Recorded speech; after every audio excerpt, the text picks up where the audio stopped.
Next 9 news में आपका बहुत बहुत स्वागत है। मैं हूं आपके साथ अबरारुल हक रहमानी।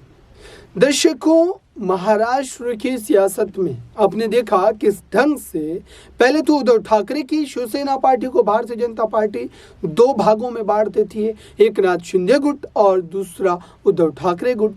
और फिर उसके बाद जब उसमें वो सफल हो जाते हैं, सफल होने के बाद फिर वो एक नए प्रयास पर लगते हैं। एक नया प्रयास किस पार्टी के साथ किया जाता है?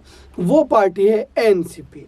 दरअसल एनसीपी पार्टी में इस प्रयोग को करने का पहले से ही मन बनाया गया था और ये इसलिए भी किया जा रहा है दर्शकों, क्योंकि 2024 की लड़ाई में महाराष्ट्र में भारतीय जनता पार्टी ज़्यादा से ज़्यादा सीटें जीतना चाहती है या अपने गठबंधन के साथियों को जितवाना चाहती है। यही उनकी रणनीति है, क्योंकि वहाँ पर 48 सीटें और जाहिर सी बात है कि इन 48 सीटों को लेकर के बीजेपी पूरी तरीके से जो है मन बना चुकी है कि वो किसी भी ढंग से इन सीटों को गंवा नहीं सकती।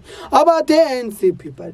दरअसल एनसीपी पार्टी पर अजीत पवार ने दावा ठोका और दावा ठोकने के बाद ये कहा जा रहा है कि शरद पवार की क्या वो राजनीतिक विरासत पूरी तरीके से खत्म हो जाएगी। क्या शरद पवार अपने ही राज्य में राजनीतिक अछूत बनकर के रह जाएंगे? और क्या जो नेता इतने लंबे समय तक महाराष्ट्र की जो क्षेत्रीय राजनीति है या फिर देश की जो राष्ट्रीय राजनीति है जिसमें उनका डंका बजता था, अब क्या वो अपनी ही पार्टी को बचाने के लिए जद्दोजहद करते नजर आ रहे हैं? और क्या इस जद्दोजहद के करने के बावजूद भी उन्हें सफलता नहीं मिल पाएगी? ये तमाम बड़े सवाल है दर्शकों, क्योंकि चुनाव आयोग ने पार्टी पर दावेदारी को लेकर के पहले ही जो है इस बात को स्पष्ट कर दिया गया था उनके द्वारा, चुनाव आयोग के द्वारा, कि 2 हफ्तों का समय दिया जा रहा है आपको और आप दरअसल इस पूरे मामले पर अपने पक्ष को स्पष्ट करें। आप ये बताएं कि दरअसल इस पर आपकी राय क्या है,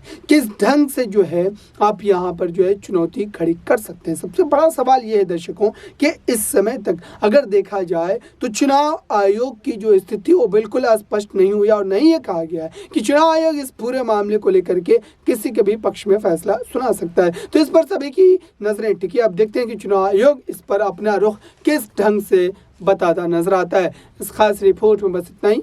जुड़े रहिए बड़ी खबरों के लिए नेक्स्ट 9 न्यूज़ के साथ।